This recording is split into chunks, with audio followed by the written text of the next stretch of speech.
Сәлеметсіздер ме балалар? Бүгінгі сабағымыз математика 2 сынып 83 сабақ көбейту және бөлу есептер. Әртүрлі арифметикалық амалдары бар өрнектердің мәнін табуды, көбейту және бөлуді компоненттер арасындағы өзара байланысты анықтауды, санға көбейту кестесін құруды және оны есептеулерді қолдануды, ақшамен әртүрлі әрекеттер орындауды, көбейту және бөлу амалдарының берілген есептерді шығаруды үйрендіңдер. Сендер осы өткен тақырыптарда. Енді біз қазір осының әртүрлі өрнектерін шығарамыз. Бірінші есеп өрнектердің мәнін тап. 200 көбейту 3. Барлық мына жерде есеп берілген. Мен осыны былай сіздерге жазып қойдым жауабымен бірге. Дәл осылай көшіріп алсаңыздар болады балалар. Тиімді әдіспен көбейтуді, қосуды, бөлу амалдарын, алу амалдарын жаздым. Осылай тоқтатып алып, көшіріп алсаңыздар болады. Келесі есебіміз тапсырмаларды орында. А тапсырмасында бөлінгіш 28, бөліндінің мәні 4. Бөлгішті тап депті. 28 бөлу 4, 7 болады. А тапсырмасының 9 бен 5 сандарын көбейтіндісінің мәні неге тең дейді. Яғни 9 бен 5-ті көбейтеміз 45. Б тапсырмада 27 мен 3 сандарының бөліндісінің мәні неге тең? 27-ні 3-ке бөлеміз, 9 болады. Б тапсырмасында 4 санын 5 есе арттырсақ қандай сан шығады? 4-ті 5-те көбейтеміз, 20 болады. 18 санын 2 есе кемітсек қандай сан шығады? 18-ді 2-ге бөлсек 9 шығады екен. Дәл осылай орындаймыз. Келесі есеп 9, 5 және 45 сандарын пайдаланып 4 тура теңдік құр дейді. Яғни екі жағы тең болу қажет. Теңдіктердің 9 5 көбейту 45, 45 екеуі де тең.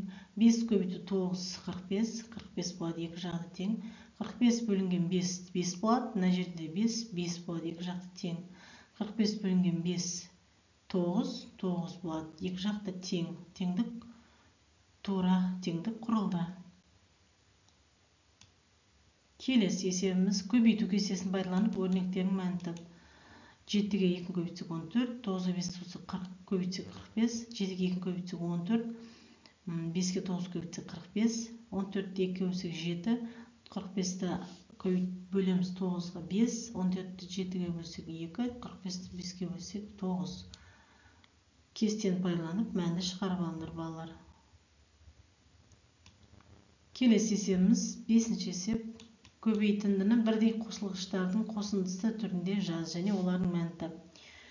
30 көбейту 2, бұл деген сөз 30-ды 2 рет қосамыз, 60 болады. 40 көбейту 2, 40-ды 2 рет қосамыз, 80 болады. 200 көбейту 3 тең 200-ді 3 рет қоссақ, 600 болады. 100 көбейту 5, 100-ді 5 рет бір-біріне қосып аламыз. Жауабы 500 болады. 300-ді көбейтеміз 3-ге, 3-ді 3 рет қосамыз. 300-ді 3 рет қосамыз, 900 болады. 200 көбейту 5, 200-ді бір-біріне 5 реттен қосамыз. Бұл деген сөз 1000 деген сан шығады. Келесі есеп. 6-шы есеп. 3 қораптың әрқайсысында 5 кәмпиттен бар. Осы қораптарда барлық қанша кәмпит бар? А тапсырмасында қорапта 3 дана, әрқайсысында 5 кәмпиттен. Барлық қанша кәмпит? Шешуі 3-ті 5-ті көбейтеміз, 15 болады. Яғни жауабы 15 кәмпит бар. Келесі А тапсырмасы. Бұл жерде А тапсырмасында алма дейді. Алмалы 12 алма 3 тәлікеге тең бөлініп салынды. Әр тәлікеге қанша алмадан салынды деп айтылған. 12 алманы 3 тәлікеге тең бөлген. Яғни 12-ні 3-ке бөлеміз. Әр тәлікедегі сан шығады сонда. Шешу 12-ні 3-ке бөлсек 4, әр тәлікеде 4 алмадан бар екен. Келесі есебіміз 7-ші есеп амалдарды орында. 500 теңге қосу 200 теңге 700 теңге, 220 теңге алу 5 теңге 15 теңге, 30 теңге қосу 100 теңге алу 70 теңге, 30 теңге қосу 30 теңге 60 теңге болады. 80 теңге Ал ол жақшаның ішінде 50 теңге 20 теңге қосып 70 болады. 80-ден 70-ті алсақ 10 теңге қалады. Осылай жазып алыңдар. 8-ші есеп есепті шығар. Сәкен дүкеннен сурет дәптерін сатып алды. Ол сатушыға 200 теңгелік 2 монета берді. Ал сатушы оған 100 теңге қайтарды. Сурет дәптері неше теңге тұрады?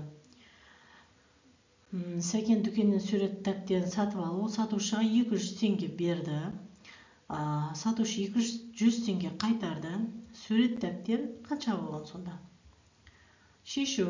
200 көбейту 2.